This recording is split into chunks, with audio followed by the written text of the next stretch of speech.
Hello, my name is Louis. I'm the guru who aims to spill the most sauce possible in the least amount of effort possible. So here we go. We're making jungle today, or we've made jungle, and I'm going to show you exactly how I did it. Here's a preview of the track.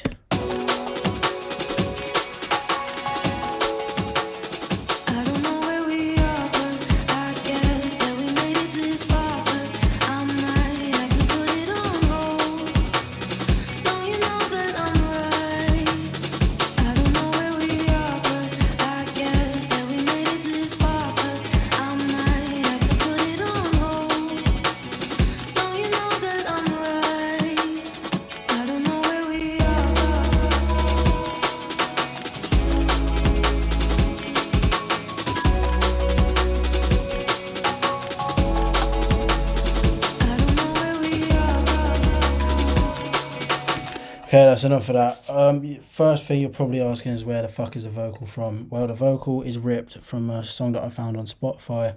I'm not using this for anything to make money off of, so it doesn't matter. Let's start with breaks, right? Breaks, I've already exported them here and chopped them, but here you can see another chop that I've done later in the song. If you want, I'll do a video explaining how I chop breaks. It's very easy. But this is what I've got.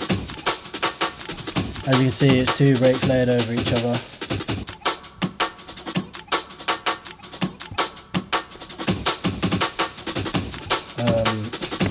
Then later on, it's always good to put a real kick over it.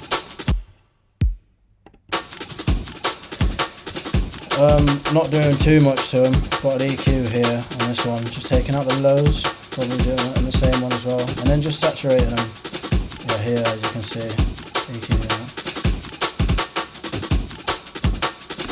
EQ. And then the main thing is parallel processing them or bus processing. I don't know what it's called. Regardless, I've got them all grouped. Here, drums. I've got this thing, it's just like a preamp, adds a nice little texture and saturation to it. Not really doing very much, you can live without that. This auto filter is automated on and off. Just there, nowhere else. There you go. Adds a bit more oomph to when it comes in. The main thing I would like to speak about here is this LA2A.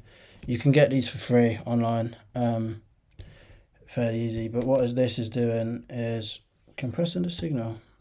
You can do this with a proper compressor as well, like Pro C,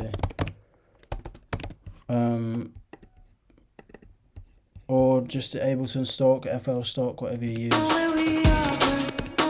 Key thing with compressors is to put the attack at around 30. That's just it. As well, if you've got a side chain, whack it on and take the kick out of it, because then the hi-hats are affecting the signal more, whereas otherwise the kick will just take over and duck. Anyway, I don't want that. And then just a little bit of reverb on the drums. You got to put reverb on your drums, otherwise it's gonna sound shit. Then I guess we've got this guitar. I recommend getting guitars or just instruments in your productions,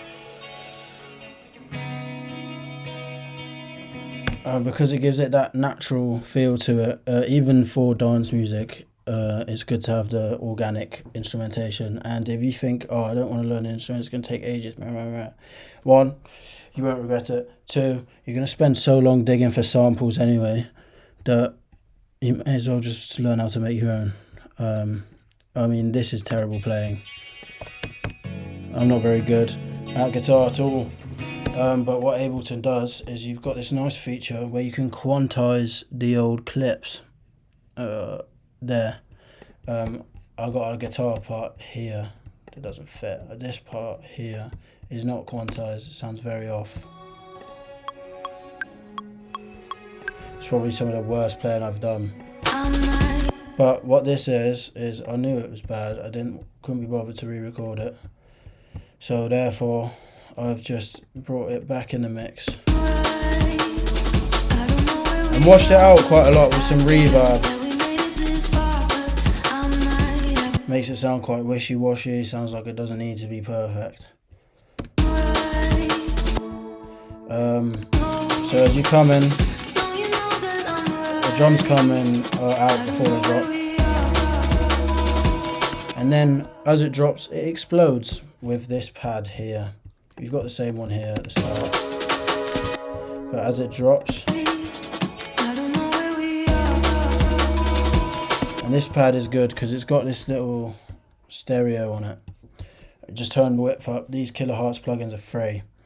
Turn the width up on it. You can hear it better. Problem with some stereo images is they can ruin the mono signal, but this one you can turn it up and down, which is nice. Stereo fields are very important if you want things to have the power, the effect, you know.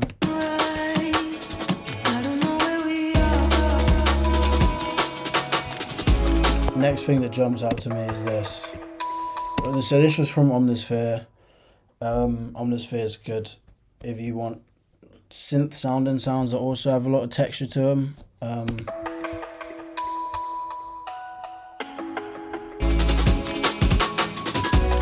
And then it's layered with this here, which is a different sound, but in context they sound the same. See that?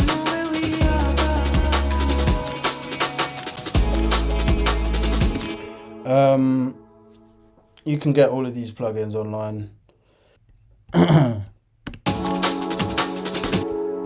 You might think, oh, I've got lots of cool plugins. You don't have those cool plugins. And I would say, if you can find a way to get them, invest.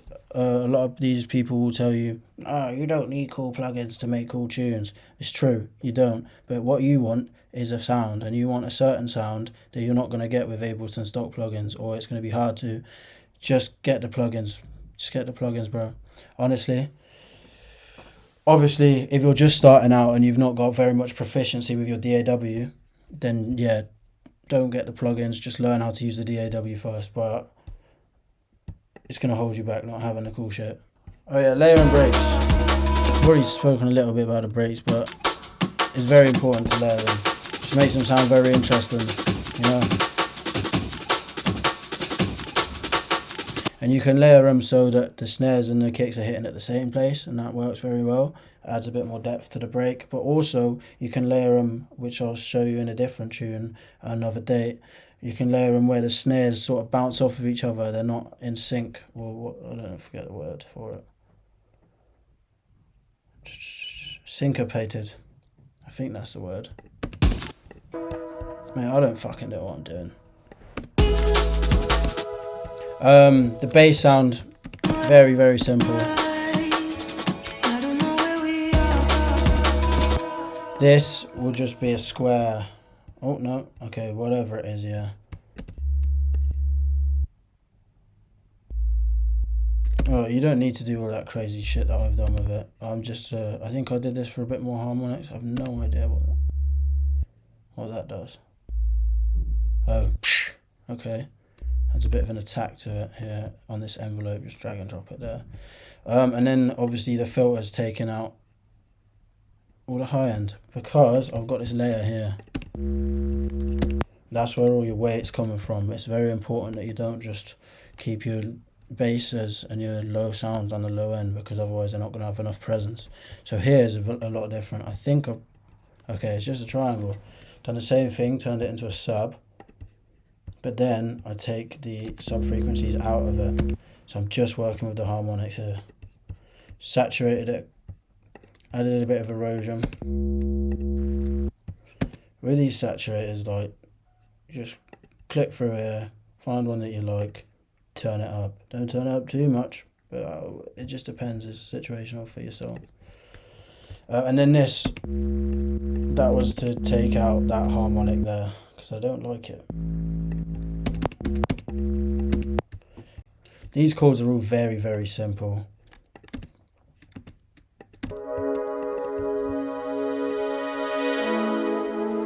What is that? Am I even... It's just a Xenology patch, really. Doing not much. And this, what I've done, I think.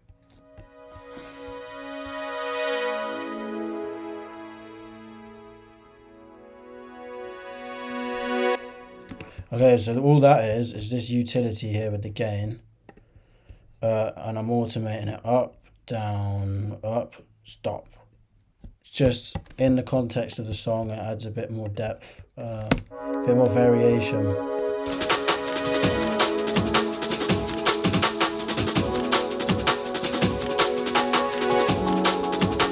There you go. That could probably do with a stereo as well.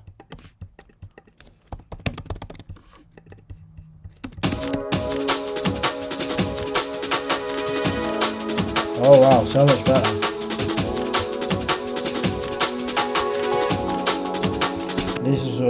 These are tonky tinks, I've already gone over this. And then I've just got this. Just a droning note. After the reverb, it's got a sidechain to the kick. Because my kick's not running the whole way through the song, I've actually sidechained it to this break beat here. But yeah, to do that in Ableton, you just whack it here, put the track that you want to sidechain from. Now with this one, with Pro Q, you can click exit here and it'll sidechain it, and then you can do this EQ and it just takes out a certain part of the signal. So right here, I've made it so it only sidechains to the resonant frequency of the kick.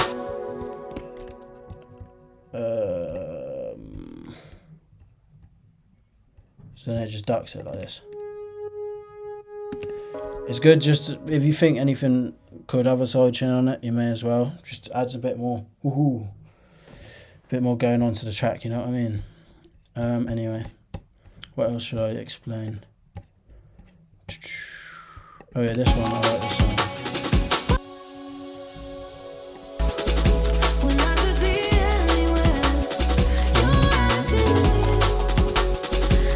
This is a little B section, right? Even in dance music, you need B sections. This is a realization I've come to very recently.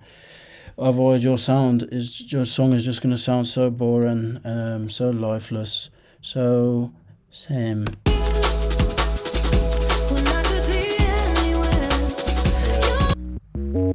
I got the bass doing that. It's all very simple, this track. It's really not very much.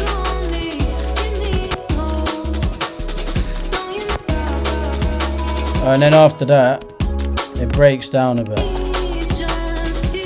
I've got this fading in here. Now that's literally just got an automation on it to bring it up and wave it about. Whatever this phaser's doing. Right here, right, I'm taking it out around about 2K. I think that's a bit higher than 2K. But that's just to take presence out of the sound. Around about 2K is where the vocal resonant, like the proper weight of a vocal is. And that's what human ears are attuned for. So those 2K frequencies, if you want something to be pushed a little bit further back, but you don't want to take the volume down of the track, duck it around 2K, and it will be less present in the headphones or the speakers or the mix or whatever you want to call it. Then I got this. That's just made with that, with a reverb on it, and then I've obviously automated it upwards in terms of volume. Then what else have I got? I think that's about it, so I guess I'll just talk about arrangement.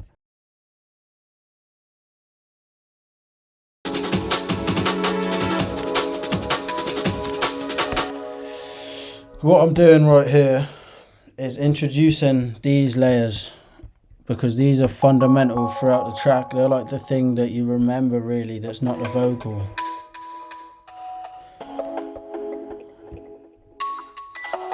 Oh, it's got a tremolo on it. I was wondering what that was. This, right, is a stereo widening tool. I got that for free somewhere. It's good as well, right? Another free tool is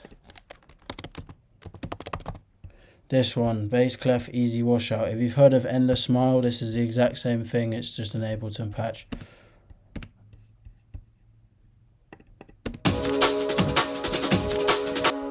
Then obviously it drops.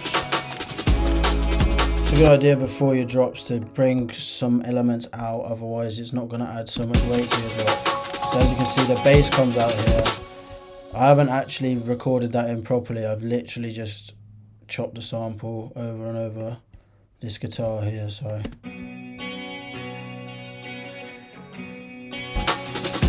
Adds a bit of suspense, just keeping it exactly the same. And then when this comes out, this comes in before the drop to tease it a little bit, just tease it to the people. Then it comes big in the stereo field. When you drop, you either want to do one or two things, right? Take all the bass out, or the low end, drop it minimalistically with a heavy low end, or you want to set it up as to where you've got this big stereo field in. And I find that doing that helps to add proper power to your drops. But the drums are literally doing the same thing over and over again the whole track.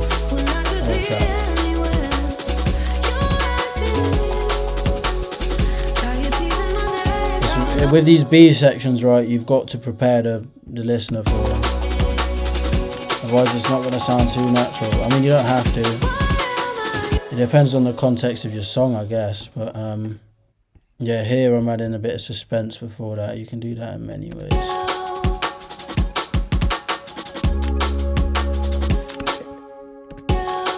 Here I've stripped it quite a bit back.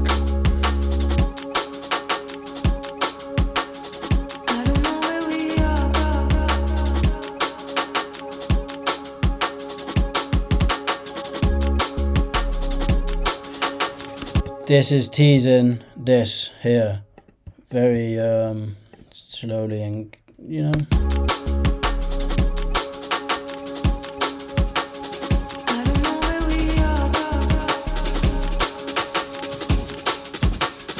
Then obviously I've got this coming back in, and then it all comes out, leaves the vocals basically on their own. And that's your idea of one of those. So this drop over here, that's big in your headphones. That's a big, when I was talking about it earlier, that's when it, big stereo. This one is one of the stripped back ones. But you want your track to be constantly evolving. I don't fuck with this, make one drop, make a breakdown, make another drop. Yeah, sure, it's better for the DJs and whatever, but who cares? Like, you got to make your track interesting. And if you just made one drop and then you've just like, I've now got to make a second drop, it's so boring, man. You know, keep yourself interested, you know. And what I would like to say is, when you make a tune, you've got to be patient with it. This tune, regardless of how simple it is, it's probably taken me upwards of 20 hours to make. Because at the end of the day, making music takes time. No matter what you see on the internet, right? Making music does take a lot of time. You see all these producers going about and they're spending like 20 minutes and they've made the best tune of all time. But it's like, that's just not realistic. You know, sometimes it happens, but the majority of the time you've just got to stick with it. Because at the end of the day, right, it can be very frustrating when it's not going your way.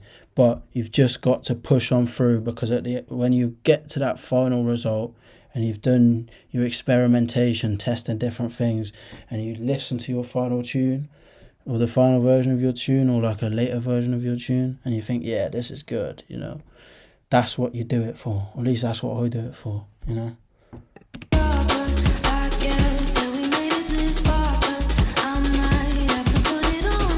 But yeah, as this strips back, it then builds bigger and bigger. With this here, with this guitar here,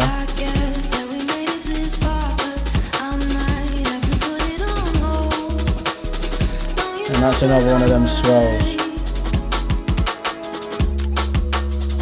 A little breakdown with a different chop here, because I felt the drums were getting very boring. Normally I do a bit more variation, but I thought the chill nature of this tune worked without it, and I couldn't be bothered, I'll be honest.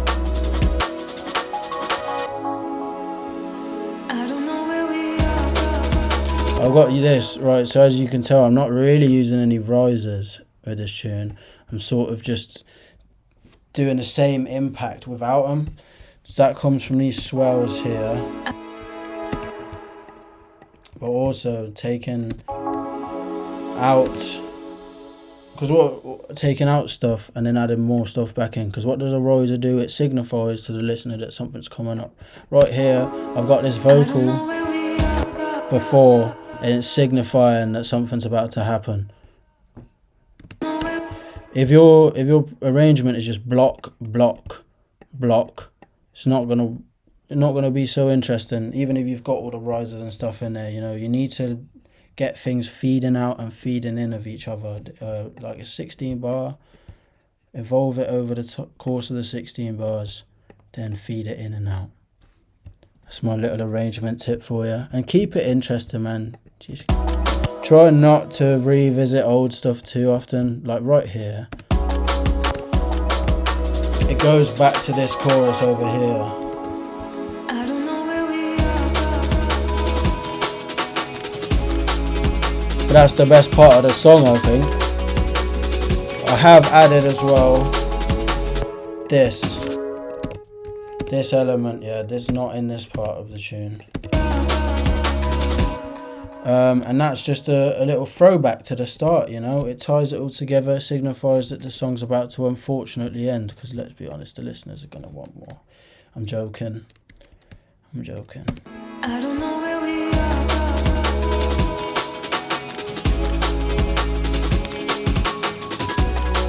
And then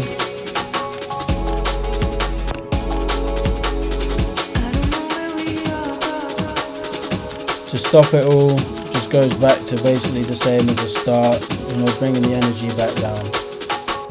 What I would like to also mention quickly is the automation on this. I think this is very effective.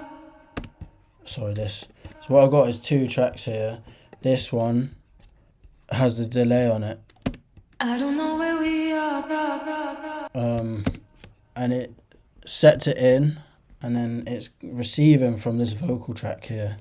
And then on the start of this vocal track, I've got a utility. And let me take it off and show you what happens.